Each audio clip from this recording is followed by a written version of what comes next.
theologian. He just recently passed away, literally. But he was asked at one point in time in his life what he wanted written on his tombstone. And he replied cheekily, "I told you I was sick." You know, a person knows that with a certain sickness that, death is coming. But many people don't realise that they are spiritually sick.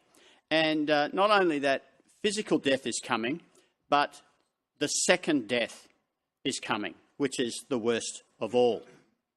The second death is the final judgment of God for which a person can never escape from.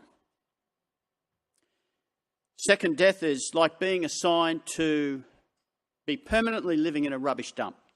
A rubbish dump that burns all the time with a stench and thick smoke, with no relief. Now, we've all heard of the saying, you don't know what you have until it's gone. Have you heard that before? We live with so many wonderful things in life, and we've got to the stage in our society now that people kind of expect all these good things. It's like an entitlement mentality and mindset. Of course, many people who have lived through difficult times do have the wisdom to know that this is not how life has always been. It does not mean life will always be this good. You're not always entitled to the good in life. My point here is that when we experience good, we can wrongly assume that that's the norm. Good is the norm. I mean, why should fruit grow on trees for us to enjoy? Why are we blessed with so many wonderful colours in our world and such a variety of food? The beautiful sky, how blue it is. You know, the human body, as we saw from that video before, is a complex machine. All those books of encoding that makes us alive. I mean, there's no equal amongst the things that men and women have created. The human body has no equal. See, we all assume these things when I guess it's equally valid for bad to exist. If you don't believe in God, why isn't bad the norm? But we have far more good if we count them up than bad, don't we? And the problem for many in the world is that they just assume that the world, the universe, just became what it is through sheer chance. Sheer chance. That we can exist and we can flourish through pure fate. Just an accident. No one like that will ever realise that they are heading towards the edge of a cliff, that is the second death, and they're ready to drop off. They won't realise that. But this is what we find that is true of the unbeliever. This is what Paul is sharing with us this morning. In the beginning of Romans, it reveals to us the truth about Jesus.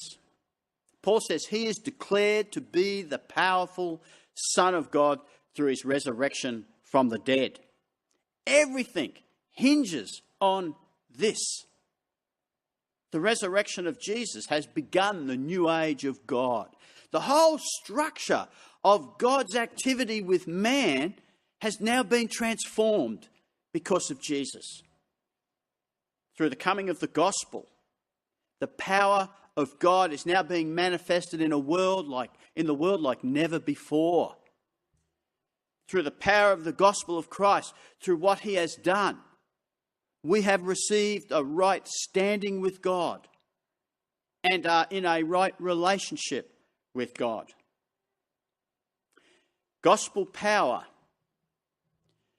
destroys the power of sin's hold over us by, firstly, our guilt being forgiven and removed. We now have a right standing with God. Secondly, by God's Spirit equipping us with a power to reject sin, to stay true to God. That means we're in a right relationship with God. He gives us a right standing and a right relationship. By gospel power, or rather, but gospel power also manifests itself, we see here in the book of Romans, in the wrath of God against those who refuse to come to him. I mean, in this passage, we discover that no one has an excuse. There is no lack of evidence for God. There is no lack of opportunity to do the right thing by God and to change your mind about him. But on the contrary, people have adopted this culture of entitlement to all the good in the world, and not only have they rejected the God who gave it, but are actively denying and suppressing this evidential truth about God. So the second point is here that we see everyone knows God. The initial point the apostle is making in this section is that the creation of the world itself is in itself evidence for God. Well, people go on sightseeing tours all the time, don't they? Many of us have gone overseas to visit different places. We do it all the time. If the world was not that glorious, we wouldn't do it. Who's just been around Australia recently? A few of our families here. And we've seen some of the photos. And we marvel at all these wonderful places.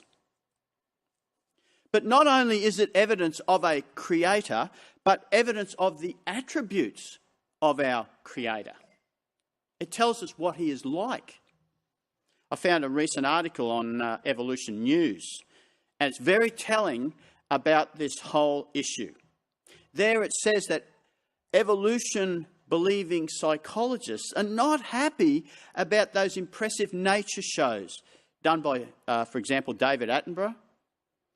Now, even though Attenborough is an evolutionist, they are deeply concerned by the awe factor in his television productions.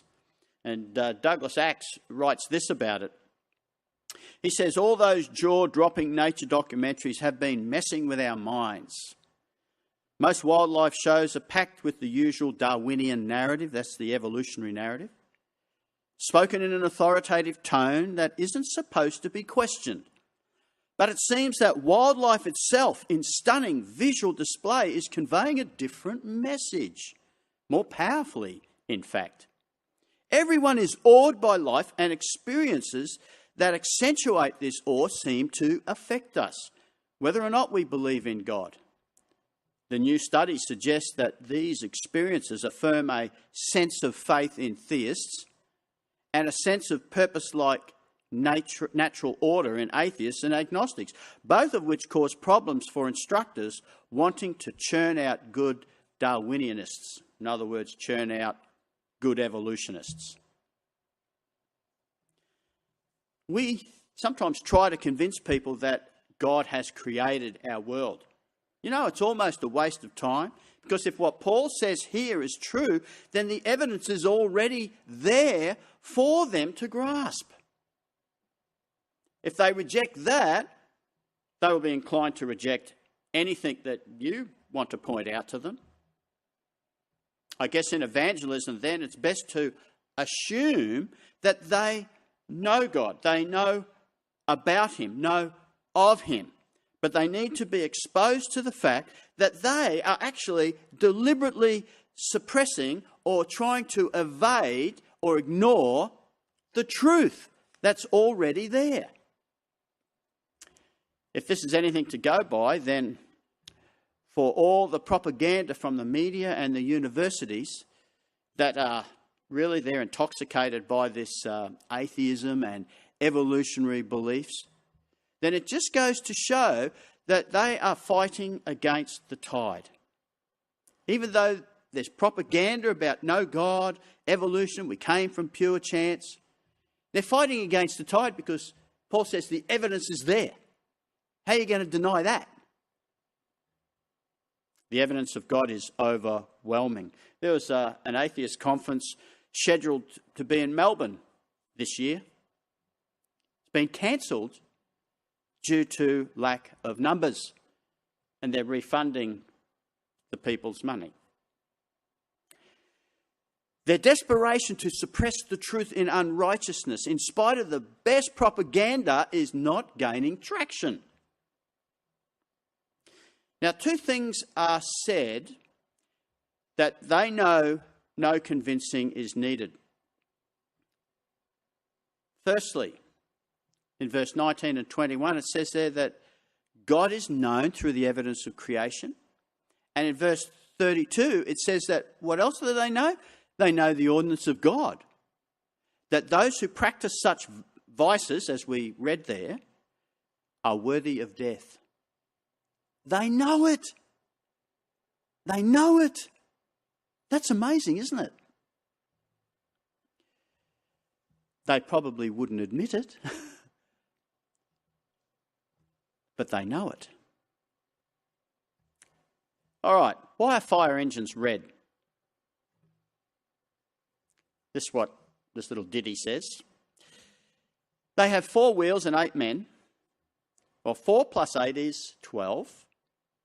12 inches makes a ruler, and a ruler is Queen Elizabeth. Queen Elizabeth sailed the 7 seas, and the 7 seas have fish, and the fish also have fins. And you know, the Finns hate the Russians. And the Russians are red. Fire engines are always Russian, so they're red. I mean, what kind of crazy logic is that? Now, apart from the fact that many people read their Bibles like this, many people lose their minds and their logic when it comes to discussing God and his creation. Paul says in verse 22, professing to be wise, they became fools. And in verse 21, they became futile in their speculations. Their foolish hearts were darkened. You know, in Paul's day, he's making reference here to idolatry and how people rejected the truth about their Creator and instead created gods of their own liking, making. But we could also transfer the truth of this into today's world and see this theory of evolution as a god of its own. The worship assigned to this god is ridiculously hideous. Firstly, do you know evolution has never been observed? It's merely speculation and guesswork. I'm not talking here about, adaptation or small changes. I'm talking here about their belief in change of one species to the next in more complicated forms. The second thing, the origin of life has never been established. This is according to the unbeliever. What we do find, as Paul says, the lights go out and they wander in darkness. It reminds me of that great promise of Jesus where he says this. Jesus again spoke to them saying, I am the light of the world. He who follows me will not walk in darkness but will have the light of life. You see, sin affects the mind as well as the body. You cannot expect to think clearly and rationally when all you have is darkness. You become speculation and you grasp after the things you want. Even though God is there with all his evidence, oh no, I'll suppress that and I'll just grasp whatever else is available. Even though we find there's no evidence for it. Fourthly, these scientists, they profess to be wise, don't they? I mean, they're the experts. They profess to know something that no one else knows other than an expert could know. But in spite of their claim to be wise, Paul says they became fools. And I'm not talking here about the scientific methods that are well established, that through repeated experimentation in the present can yield truthful results. Medical science for example, does it well. It's not based on speculation. But you see, the atheistic scientist is working with a warped ideology that is denying the truth of God's creation. In verse 25, it says it's the process of exchanging the truth for a lie. They are, in fact, living in denial. Isn't it fascinating that the leading evolutionist in the world, Anthony Flew, came to accept that there has to be an intelligence, has to be a God, even though he didn't turn to the Christian God. He believed there was some intelligence, that we just could not have arrived here in all our complexity. Paul says that the mind becomes warped by bias against the truth. This deliberate suppression causes them to live in denial. In his day, as I mentioned before, they turned to idolatry. But the same tendencies occur today in other ways, expressing itself, as we've just gone through, atheistic evolutionary beliefs.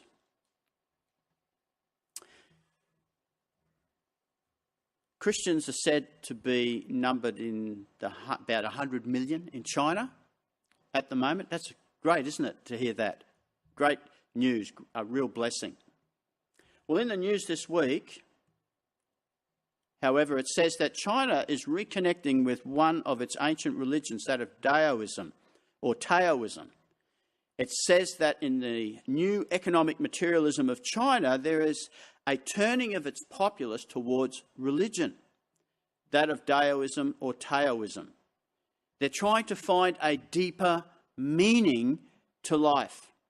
Well, the apostle would certainly consider Daoism as idolatry. But what we see here is this inbuilt desire to worship, to adore. There's that in all of us. But that is expressed in the worship of what has been created rather than the true creator. Often that worship is directed towards those things that are superhuman-like. You know, the speed of a bird, the strength of a lion. And they have these as idols.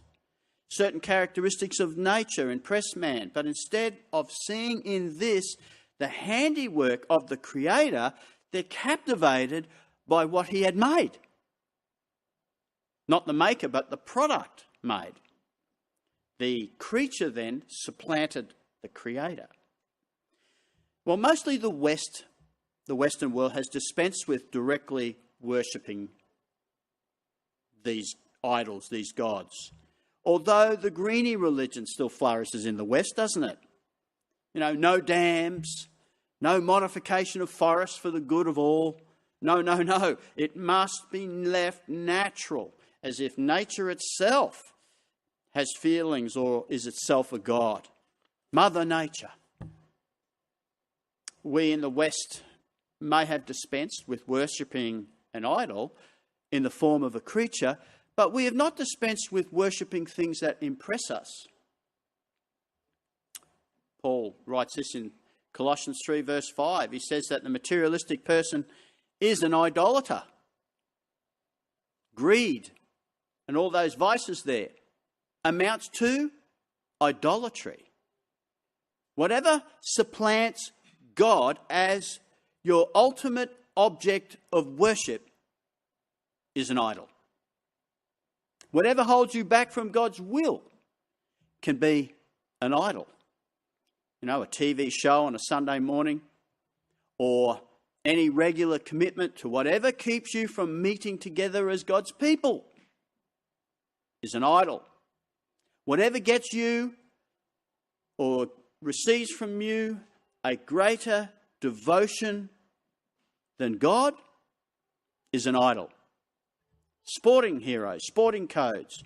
If that negatively shapes your life as a disciple of Christ, it's become an idol. I have read an article that says that the 20th century's focus on superhumans is another tendency toward this need to worship. You know, they won't worship God, but they will be amazed at Superman, Wonder Woman, Spider-Man, Thor, talking about, you know, the Marvel comics and the like. Now, I enjoy watching those shows as much as the next person. For us, it's a bit of fantasy, a bit of entertainment, but for many people, it's the only image of something greater than themselves. And it gives them a sense of awe for something greater than themselves. But we see it's misdirected. It reveals that they have a need to worship, to adore, to be amazed at something greater than themselves. But it ends up being a substitute for faith in the living God who created us. You know, Eskimos in the barren north often kill wolves by taking a razor-sharp knife, dipping it in blood, and then they allow the blood to freeze to the blade. And then what they do is they bury the handle of the knife in the snow with the blade exposed. Now, as the wolf comes along and he begins to lick the blade, his tongue becomes numb and desensitized due to the cold. And of course, as he continues, his tongue begins to bleed. And he licks even faster, unaware that he is consuming his own blood and slowly killing himself. This is how deception brings you to an end.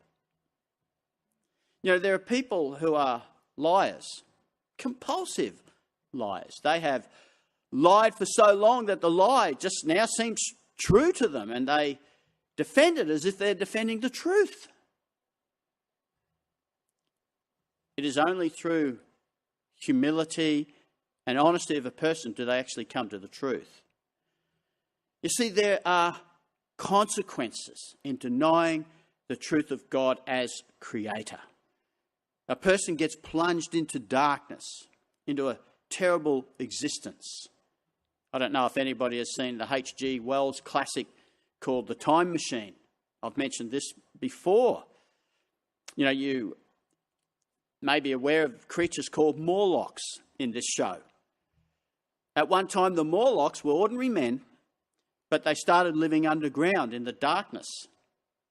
And the darkness eventually turned them into something else, something hideous and frightening. The things that made them human had been abandoned long ago in their effort to survive, and what was left really became a shadow of what they used to be. That's what darkness does to a person. You see, it says here in the book of Romans that the mind of the idolater, the God denier, has been darkened. And now, since they desired the lie rather than the truth, since they loved darkness rather than light, since they suppressed the truth of God, God is now, it says, giving them up or giving them over to their desires. I mean, this is a pattern that God persistently uses. So if you desire a life apart from God, God's going to give you that life, and he's going to show you just how bad it is. Remember Saul? Saul was the image of the man that the people desired, even though God didn't really approve of him. He wanted a man after his own heart, and he chose David. But they wanted Saul. And boy, did they learn to regret that. He gave them the desires of their heart. Here we see in the book of Judges, something similar is happening. The angel of the Lord came up from Gilgal to Bochum, and he said, I brought you up out of Egypt and led you into the land which I have sworn to your fathers, and I said, I will never break my covenant with you. And as for you, you shall make no covenant with the inhabitants of this land. You shall tear down their altars. But you have not obeyed me. What is this you have done? Therefore I also said, I will not drive them out before you, but they will become as thorns in your sides, and their gods will be a snare to you.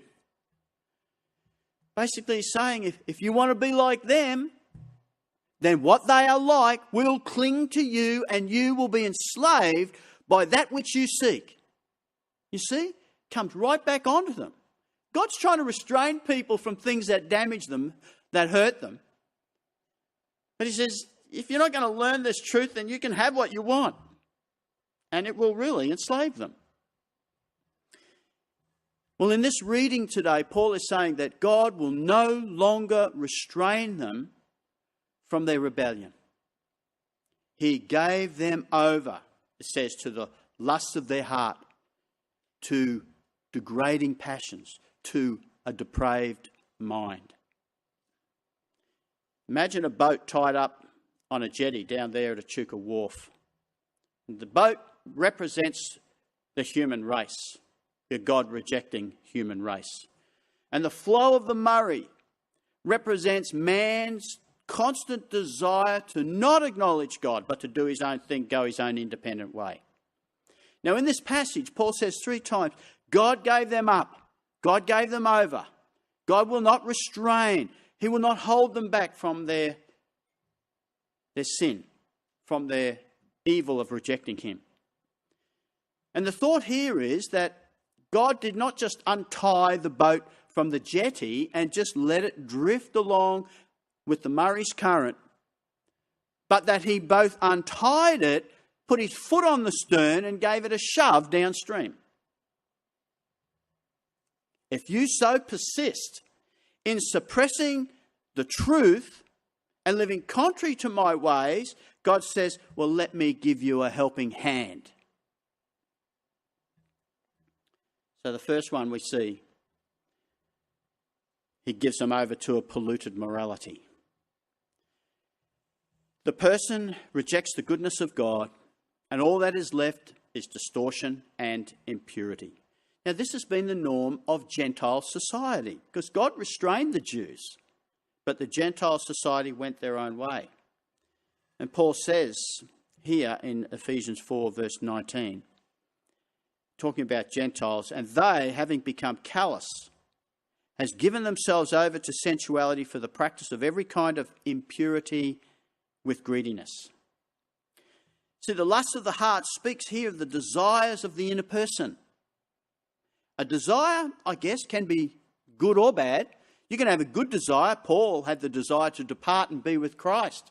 He said, that's better by far. That's a good desire. I want to be with Christ. But more than that, it's more often bad, this sense of desire. Desire for something forbidden, like loose sexual desire. It says they also were given up to degrading passions. It's another consequence of rejecting the truth, being given over to a degrading passion. This is really, I guess, a restatement of what we had just looked at, only with a more direct application. Homosexual behaviour, he says.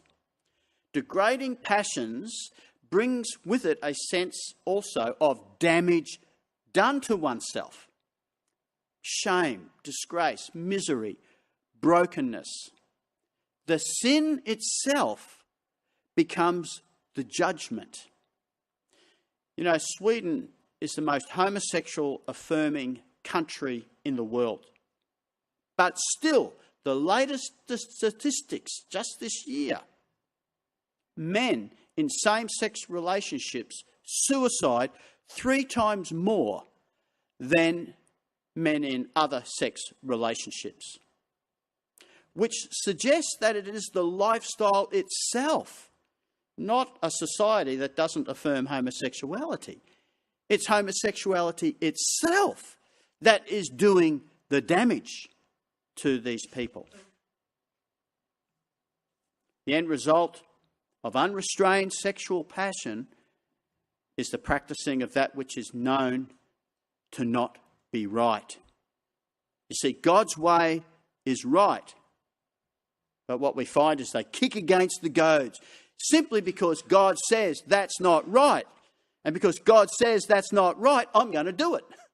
You see that active rebellion there.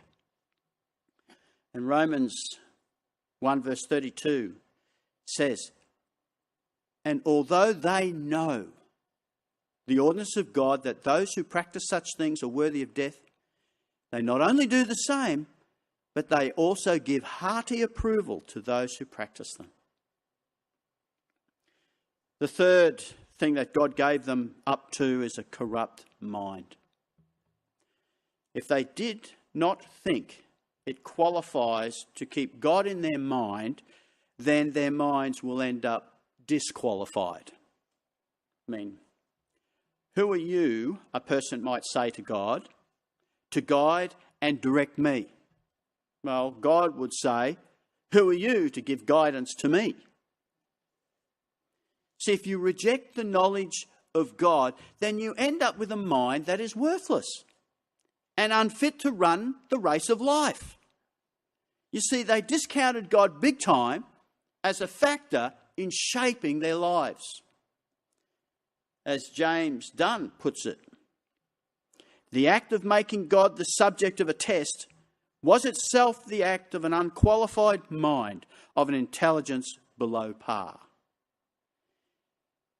For it to function correctly, the mind of the one created is dependent upon the mind of the Creator. And when God gives it over to itself, it is not adequate and it is not qualified in its task of human relationships. Now we can see that in the list of vices that Paul writes here. This list seems to be grouped in three categories. The first contains a list of general terms for sin. We see it there: unrighteousness, wickedness, greed, evil. The second is grouped in sins affecting human relationships: envy, murder, strife, deceit, malice, gossips. And the third has to do with a more general list of sinful conduct: slanderers, haters of God, insolent, arrogant, boastful, inventors of evil, disobedient to parents, foolish, faithless, heartless, ruthless. All this distortion has come about because they did not see fit to accept the knowledge of God into their lives. And finally, we see, with safety in numbers in their mind, the corrupted lives of those who suppress the truth of the knowledge of God. They celebrate others who oppose the knowledge of God. They know that those who do these things are worthy of death. And this is why you need to huddle into a crowd to kind of speak the same thing, to speak against the Creator. They feel safer this way, as if that's going to help them.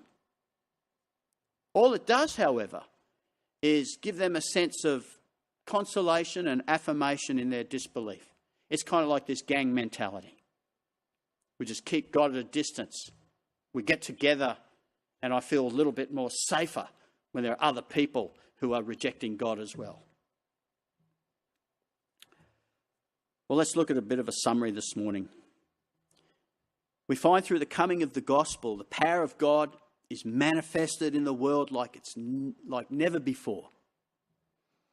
Through the power of the gospel, through what Jesus has done for us, we've received a right standing with God, and we're also in a right relationship with God because of the work of His Spirit in our lives. But gospel power, we have seen, also manifests itself in the wrath of God against those who refuse to come to Him. And God's wrath is manifested because, firstly, they know He exists through what has been made. The evidence is there. They show they have been created for a relationship with their Creator in the fact that they need to worship a person, a thing, whatever it is, except the Creator Himself. Thirdly, they deliberately suppress the truth. The evidence, they're suppressing it. And so since they do this, the consequences are dramatic. Firstly, we see they profess to be wise and knowing, yet they're shown to be fools. We see, secondly, that their minds are messed up. Thirdly, the passions of their hearts led them into a polluted morality. Explicitly, number 4, these degrading passions show their extent in homosexual behaviour, which is contrary to the created purposes of God. And finally, with a corrupted mind, human behaviour is caustic, and human relationships become caustic.